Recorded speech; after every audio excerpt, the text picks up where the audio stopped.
네, 안녕하십니까. 오늘도 돌아온 영화 리뷰 시간. 네, 오늘은 영화 빅쇼트 리뷰를 한번 해보도록 하겠습니다. 일단은 2015년에 개봉한 영화죠. 빅쇼트가. 저희가 지금까지 리뷰했던 영화들 중에서 꽤나 그냥 그렇게까지 옛날 영화는 아닙니다. 요즘 들어서 꽤 옛날 영화를 좀 많이 리뷰를 했었는데 오늘 그리고 리뷰는 저부터 시작을 하도록 하겠습니다. 일단 저부터 점수를 좀 보여드리도록 할게요. 저는 이제 영화력 4점, 난 재밌었음 4점, 너도 봐라 5점입니다. 일단은 영화의 영화력을 얘기하기 이전에 앞서서 꼭 얘기를 짚고 넘어가야 될 부분이 있는데 일단은 배우진을 말을 안 하고 넘어갈 수가 없을 정도로 배우진이 너무 화려해요, 영화가.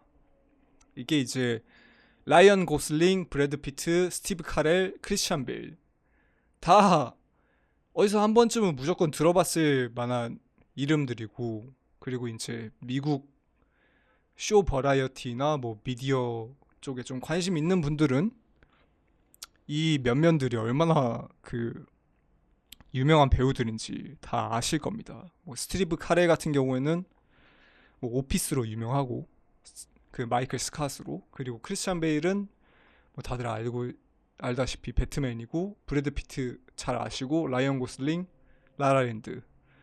뭐 배우진이 너무 화려해요. 근데 그 이게 뭐 영화력 설명에 일단은 그 파트이긴 합니다. 이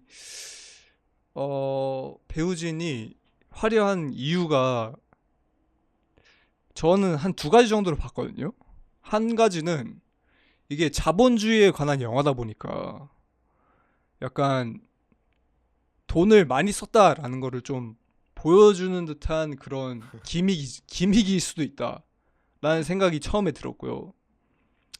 그리고 두 번째는 이게 그래도 그 할리우드 영화잖아요. 할리우드 뭐 블록버스터 이런 영화는 아닌데 그래도 할리우드 영화인데 제작비는 일단 많이 받았어요.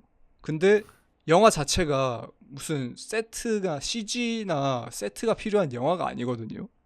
그냥 다 거의 사무실에서 진행이 되고, 그나마 좀 로케이션 촬영을 하는 거는 이제 무슨 뭐 미시시피 이런 데 가가지고 뭐 집들이 뭐 사실 실거주하는 사람 아무도 없는 그런 동네에 가는 거 그뿐이거든요. 아니면 거의 다 뉴욕에서 그 배경으로 촬영이 되고, 월스트리트. 그래가지고 제작비가 남아가지고 캐스팅에다가 돈을 떡칠을 한 게 아닌가라는 생각도 좀 들었습니다. 그리고 근데 뭐 둘 다일 수도 있고요. 근데 일단은 첫 번째 같은 경우에는 그런 느낌을 좀 많이 받았던 이유가, 그러니까 첫 번째 이제 자본주의 영화다 보니까 좀 캐스팅으로 좀 그 자본주의적인 그런 냄새를 좀 내려고 했다라는 의도가 보였다는 거를 좀 느꼈던 게, 이제 카메오도 화려하거든요. 뭐 마고 로비랑 셀레나 고메즈가 나와요, 카메오로. 그쵸. 그래가지고 고의적으로 약간 이런 걸 수도 있겠다라는 생각이 좀 강하게 들었습니다. 근데 뭐 영화 보시면 아시겠지만 이런 캐스팅이 필요가 없는 그런 영화예요, 사실. 그 뭐 이렇게까지 유명한 배우를 써가지고 설명을 할 필요가 있는 영화냐?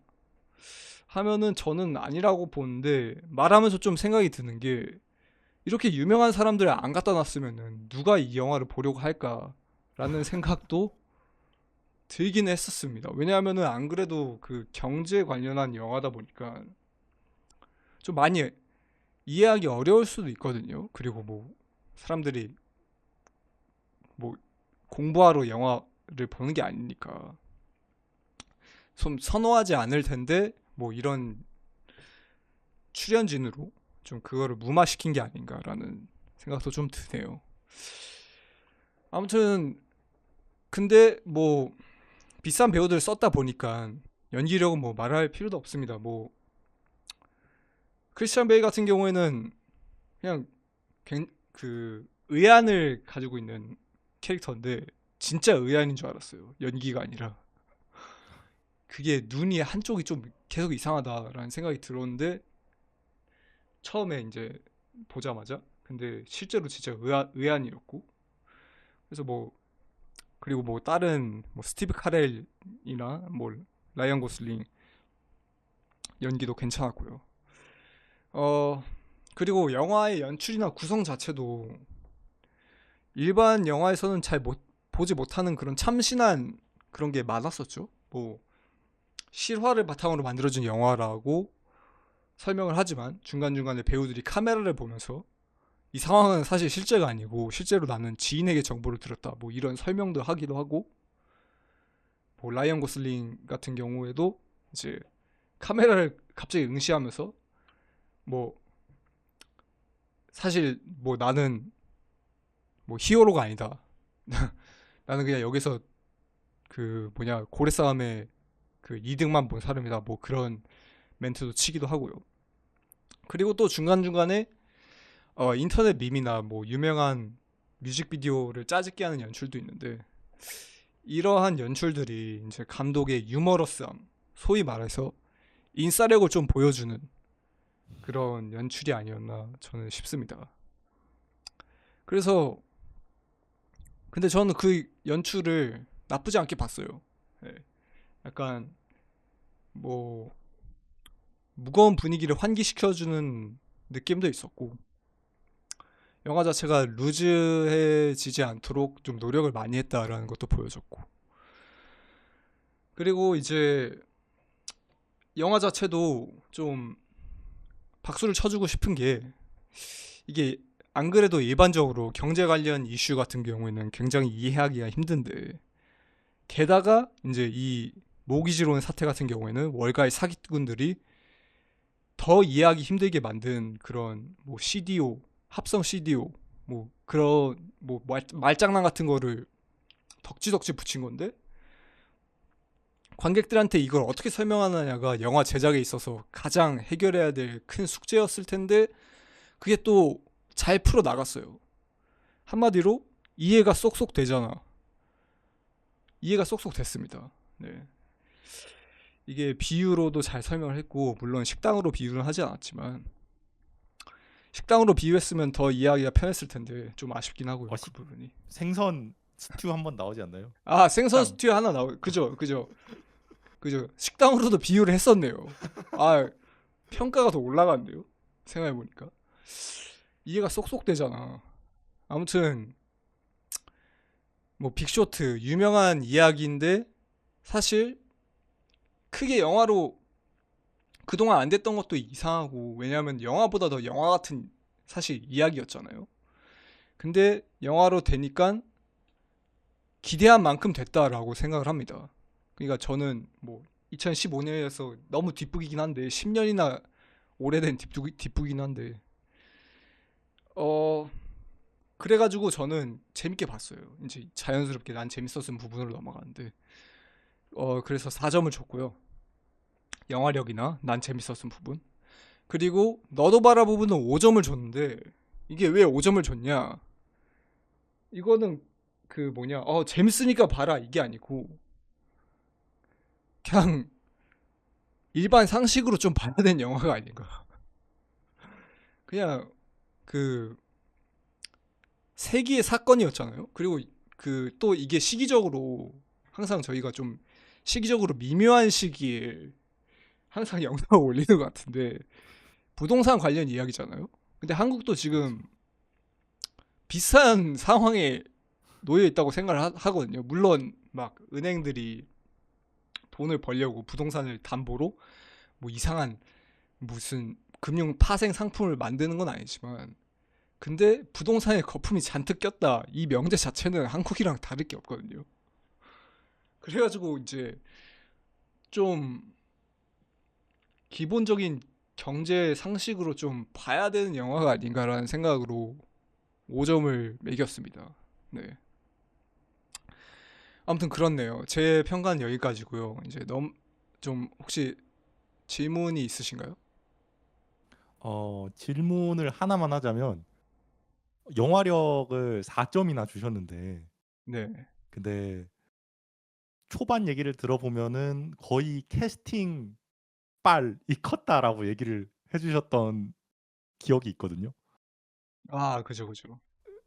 그러면은 이 캐스팅을 내려놓고 봤을 때 또 뭔가 있어서 영화력을 4점을 주신 건지 아, 아니면은 맞아요, 맞아요. 정말 그 예, 부분에서 설명을 덜 드린 것 같은데. 그러니까 이게 사실 캐스팅이 의미가 없는 영화인데 캐스팅이 화려하거든요. 사실 무슨 뭐 블록버스터 영화도 아니고 유명한 배우를 쓸 필요가 없는 영화잖아요, 솔직히. 근데 그거를 차치하고 봐서도, 그러니까 영화 연출이나 구성 자체가 이제 괜찮았었는데, 저는 그 부분에서 좀 높은 점수를 줬던 것 같아요. 그러니까 이 풀어나가는 과정이나 좀 관객들이 이해하기 쉽게 설명하는 그런 과정이나 아니면 뭐 중간중간에 환기해주는 그런 연출이나 그런 걸 좀 높게 사서 4점을 줬던 것 같아요. 알겠습니다. 네, 그러면은 넘어가도록 할까요?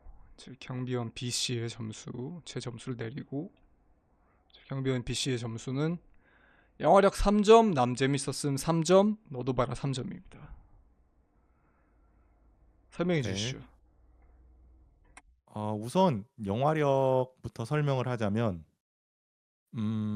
저는 처음에 이 영화 처음에 시작할 때 무슨 ADHD 영화인 줄 알았어요. 너무 막 처음에는 솔직히 말해서 조금 정신이 없었어요.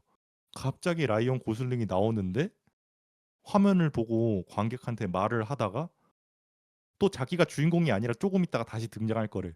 그러고 나서는 갑자기 또 전혀 새로운 인물인 크리스찬 베일이 또 나왔다가 또 넘어가서 이제 스티브 카렐이 나왔다가 다시 나오고. 그래서 그 다음에 뭐 중간 중간에도 마고로비나 이제 그 셀레나 고메즈 같은 경우도 본인 역할로 본인 이름으로 나오잖아요. 근데 처음에 솔직히 말해서 마고로비도 갑자기 마고로비가 설명해 줄 거라고 해서 마고로비가 나와서 정말 그 설명만 해주고 딱 사라지는데 처음에는 그래서 조금 정신산란하다라는 느낌이 조금 들었어요. 근데 이게 또 재밌었던 게 뒤로 가면서 경제적 상황이 이 사람들이 우려했던 것처럼 악화가 되고 어, 거품이 꺼지고 하면서 분위기가 조금씩 점차 좀 아예 무거워지는 건 아니지만 그래도 상황이 좀 악화되면서 분위기가 좀 무거워지면 질수록 이런 정신산란함이 좀 사그러드는 느낌이 있었어요. 그래서 오히려 이런 방식이 영화의 전체적인 흐름을 따라서 이게 바뀌다 보니까 처음에는 이게 뭐지 하고 당황스러웠었는데 끝까지 보고 나니까 아 이런 의도가 있었나라는 생각이 들었었고 그 다음에 두 번째로는 이게 어떻게 보면은 서프라임 모기지 사태라는 게 영화적으로 처음 다뤄진 내용은 아니라고 생각을 하는데 근데 제가 이 영화를 보면서 좀 신선하다라고 느꼈던 점은 어, 좀 동정심이나 혹은 그런 짠하거나 그런 시선으로 보는 게 아예 없어서 오히려 참신했어요. 예를 들어서 완전히 동일한 1대1로 얘기할 수 있는 내용은 아니겠지만 만약에 우리나라에서 IMF 때를 그린다고 했을 때면 아마 많은 영화들이 IMF 때 큰 타격을 입었던 가정 혹은 이런 개인에 집중을 해서 어떻게 이런 경제적 상황이 사람을 집어삼키는지 혹은 어떠한 어려움을 겪는지 이런 거를 보여주면서 막 그런 거에 집중을 할 것 같은데 오히려 이 영화는 그런 게 거의 안 나와요. 그나마 등장한다고 하면 영화에 딱 몇 컷 등장하는 그 이 영화에서 스티브 카렐, 마크 바움이죠. 마크 바움이 한번 어느 집을 찾아가서 마크 바움 일행이 어느 집을 마크 바움이 직접 간 건 아니구나. 아무튼 집을 찾아가서 어 이 집에 사는 사람한테 뭐 이 집이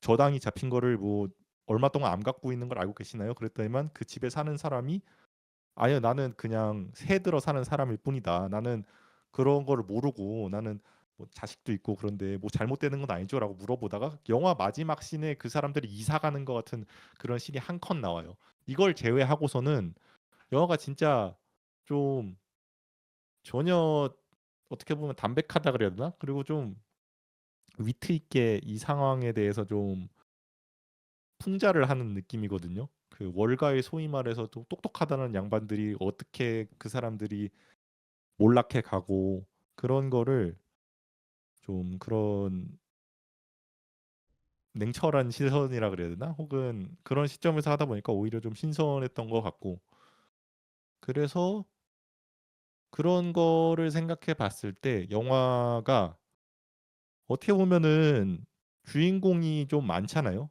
캐스팅도 정말 유명한 배우들을 여러 명을 캐스팅을 했고 그래서 어떤 면으로 보면은 한 명의 주인공이라고 할 주인공을 한 명을 뽑기가 참 어려운 것 같아요, 이 영화가. 그래서 영화가 어떻게 보면 좀 옴니버스식으로 이 사람 얘기 나왔다, 저 사람 얘기 나왔다, 막 왔다 갔다 왔다 갔다 하는 느낌이 있는데 그런 점에도 불구하고 생각보다 영화가 이야기를 잘 풀고 나간다. 막 너무 복잡하거나 그러지 않고. 그죠? 약간 어, 그런 부분에 있어서 감독의 역량이 좀 돋보였다고 해야 되나? 원래 사실 이런 게 힘들잖아요. 그 주인 그렇죠. 핵심 예. 인물이 많으면 많을수록 이 인물들을 게다가 이 인물들이 다 관계가 있는 것도 아니에요. 라이언 고슬링이랑 스티브 카렐만 관련이 있고 나머지는 또 그, 남남이고. 그렇죠. 예. 그리고 사실상 그 관계가 영화 내에서 두드러지지는 않잖아요. 그냥 서로 거래를 할 뿐이지. 그죠? 근데 이제 그냥 그 예. 상황에 있고 이제 그 상황에서 이제 반대로 베팅한 사람들 4명인 거죠, 그냥. 예. 근데 다만 여기서 제가 3점을 줬던 거는 어 약간 이런 연출에 대해서 좀 익숙하지 않은 경우면은 좀 당황할 수는 있을 것 같아요. 중간중간에 갑자기 카메라에 대고 관객한테 얘기를 한다던가 혹은 라이언 고슬링이 내레이션이거든요. 어떻게 보면 처음부터 끝까지 이 상황을 설명해 주는 사람인데 중간에는 등장인물로 등장했다가 또 갑자기 또 저걸 등장했다. 그리고 방금 전에도 얘기했듯이 셀레나 고메즈나 마고 로비가 정말 뜬금없이 본인 역으로 등장해서 이제 다큐멘터리에서 설명해 주는 것처럼 MC가 설명해 주는 것처럼 설명을 하고 그런 점에서 3점을 줬던 것 같아요. 그다음에 난 재밌었음은 3점을 줬는데 음 사실상 재밌게 봤고 어 어떻게 보면 지루할 틈이 없는 영화긴 했어요. 근데 주제가 주제인 만큼 경제에 대한 얘기잖아요. 경제에 대한 얘기다 보니까 사실상 감독이 어떻게 하면 이 내용을 쉽게 설명할 수 있을까를 고민을 많이 한 것 같긴 해요. 그래서 정말 중간중간에 좀 쉬운 언어로 표현을 하려고 하고 쉬운 어 설명을 하려고 하고 그래서 나름 이 어려울 수 있는 경제 얘기가 좀 잘 풀린 거라고 생각을 하는데 근데 그럼에도 불구하고 아예 전혀 이쪽에 대해서 모르거나 그러면은 어 그냥 분위기상으로 '아 이렇구나.'라고 넘어가는 정도지 딱 알기가 딱 쉽다? 근데 이거는 주제상의 문제 그러니까 워낙 경제적인 문제가 좀 어려운 문제니까. 그래도 그래서 아무튼 재밌게 봤던 것 같아. 재밌게 보고 그다음에 주인공 주인공이래나 이 캐스팅들이 워낙 화려하니까 4 명이니까 방금 전에 말씀하신 대로 "너가 좋아하는 거 다 모아 놨어. 이 중에 너가 좋아하는 배우 한 명은 있겠지." 거의 이런 식이거든요. 그래서 이런 배우들이 어 각자 맡은 역할을 해 나가는 걸 보는 것도 일종의 재미 중에 하나였고 근데 또 이게 진짜 정말 도파민 터지는 오락 영화냐?